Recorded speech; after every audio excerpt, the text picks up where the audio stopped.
सभवा बैठल राजा दशरथ मानहि मान सोचेले हो।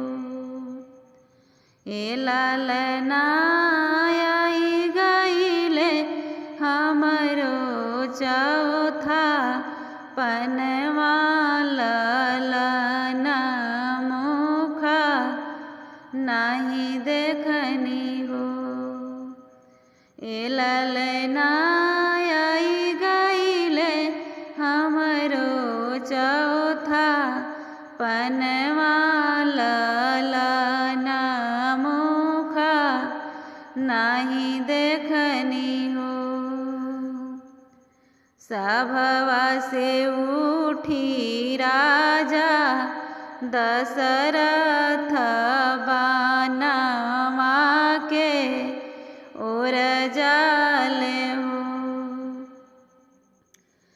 ललना जाई पहुँचे गुरु के द्वारे त गुरु से रज करे हो।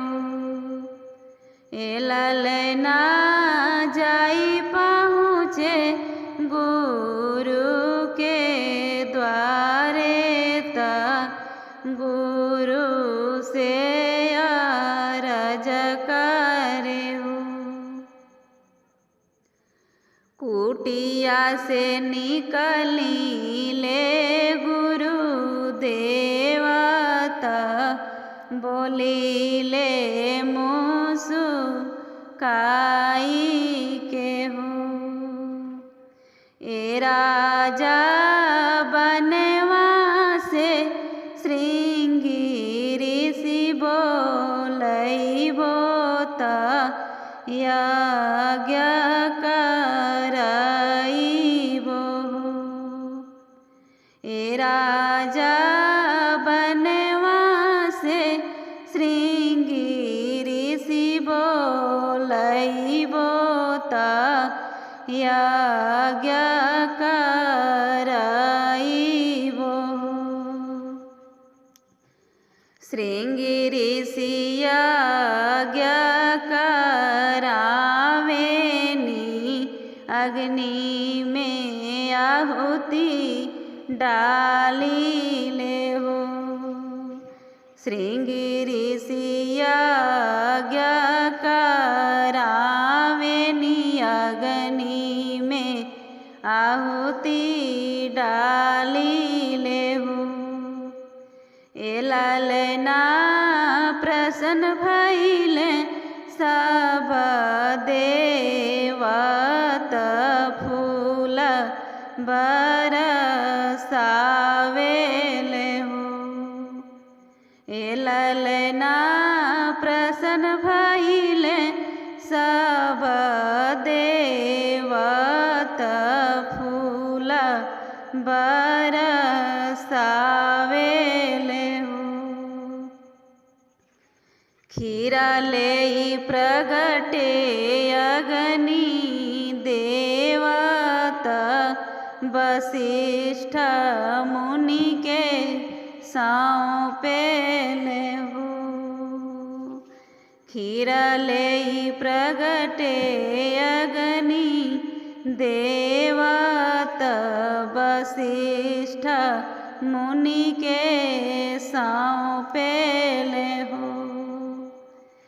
ललना गुरु के आदेश राजा सुनी ले आस जगाइले हो।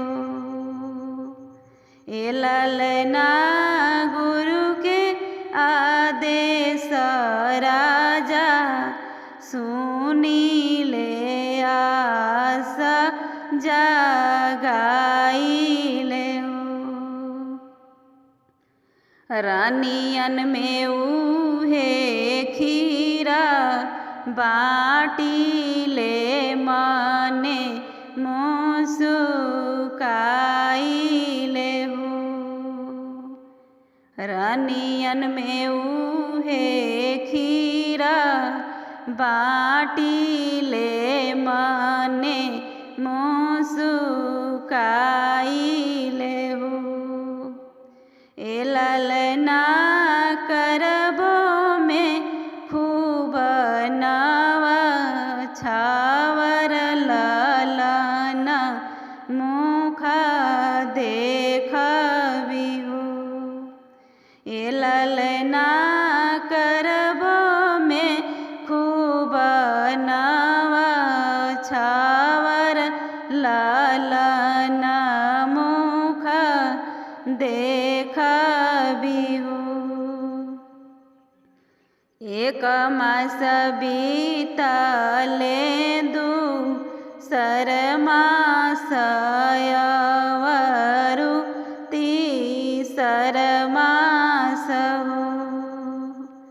ए ललना बीतत बीतत 12 मास कुंवर चारी जनमेले हो। ए ललना बीतत बीतत 12 मास कुंवर चारी जनमेले हो।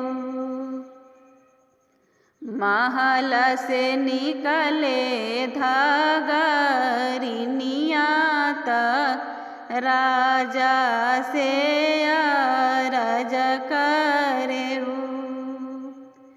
महल से निकले धगरिनिया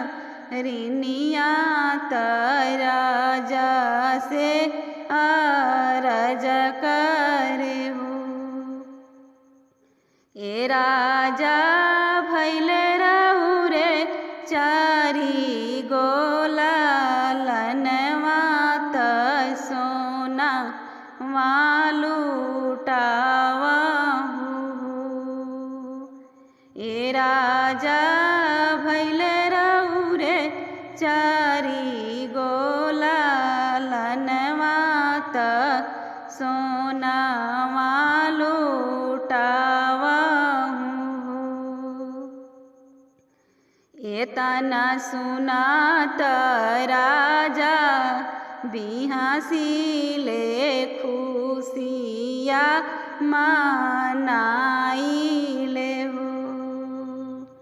ए धगरीन लेइले हु सोने के कंगनवा जवाना इच्छा पावहु।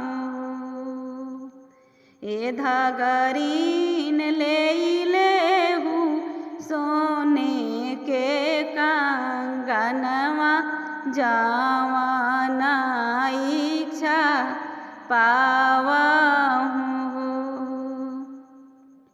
बजवा बजेलायाना धुना महलिया उठे सोहर हो। बजवा बजेलायाना धुना महलिया उठे सोहर हो। ए ललना खुशी भइले चारू ओर त देव लोग आनंद भइले हो। ए ललना खुशी भइले चारू ओर त देव लोग आनंद भइले हो।